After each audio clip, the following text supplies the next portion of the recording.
Now, the Israeli military has launched an airstrike on Gaza, killing 5, and accused Palestinians of carrying out a string of fatal attacks. Well, there have been 3 separate shootouts in the south of the country along the Israeli-Egyptian border on Thursday. Let's cross live now to RT's Paula Slier, who's in Tel Aviv for us. Paula, Israeli retaliates. Has it had time to gather proof that the triple shootout was the work of Palestinians?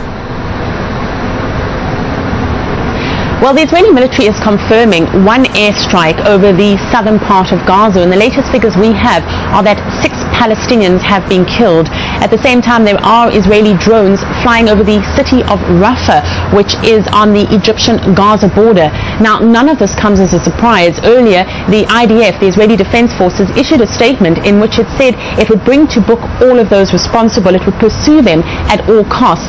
The Israeli Prime Minister, Benjamin Netanyahu, is meeting this evening, Thursday, with defense officials. They are mapping out the way forward. But earlier, he did say that this was an attack on a sovereign state and that Israel would retaliate and act accordingly. Now, the Jordanians, it has transpired, not so long ago, did inform Israeli intelligence that they had picked up that there was a cell operating in the south of the country, that they were planning such an attack. This was in line with Israeli intelligence for some time now. Now, Israeli security officials have been warning that the Sinai Peninsula is chaotic and it is anarchy there that reigns, and they've been warning that shipments of weapons have been making their way to Gaza. The Israelis are convinced that this operation did originate in Gaza. There is still a massive manhunt in the south of the country. The Israeli Air Force is deployed, as well as army foot soldiers, and just a short time ago there was a shootout between some of those soldiers and militants. We're being told that 1 Israeli has been critically injured, and the number of gunmen so far killed totals 7 or 8. But Paula, what could all this mean for the fragile peace agreement between the Israelis and Palestinians?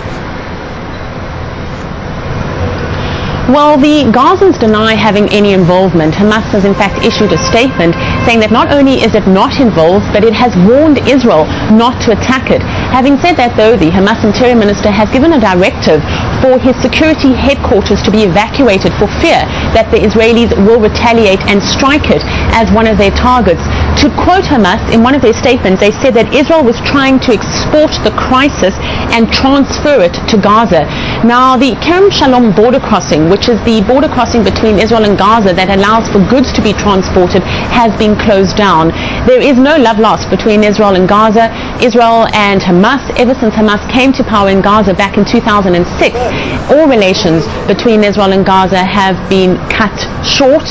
Israel regarding Hamas as a terrorist organization, and Hamas continuously insisting to keep the destruction of the Jewish state as part of its charter. But further than that, in terms of Israeli-Palestinian relations, these have been stalled for quite some time. The Israeli Prime Minister Benjamin Netanyahu, with his policy of expanding settlements, is someone that is not welcomed in the Palestinian world. And certainly the timing of what we saw today, just weeks before Palestinians go to the United Nations to declare unilaterally a Palestinian state, is very significant.